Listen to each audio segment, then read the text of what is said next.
ওই দাদুর কাছ থেকে শিখেছি।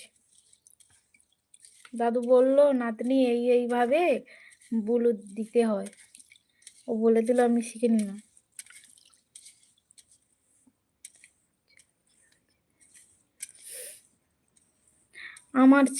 আমার ছেলে খুব অসুস্থ হয়ে গেছিল গো। ওই ঠান্ডা লেগে কফ কাশি হয়ে হয়ে গেছিল। তার জন্য ডাক্তার দেখালাম। ডাক্তার বলছে একদম, আমাকে তো খুব ডাক্তার বকাবকি করছে।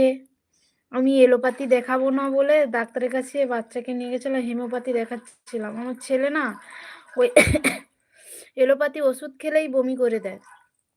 একদম ওষুধ খাবে না ছেলে। এলোপ্যাথির নাম শুনলেই না না না না বলবেই, শুধু কান্না করবে আর না না না না বলবে। তার জন্য ওকে হোমিওপ্যাথি দেখাচ্ছিলাম। আর হোমিওপ্যাথি দেখাতে দেখাতে ডাক্তার বলছে না কফ নেই কফ নেই। তার জন্য আমি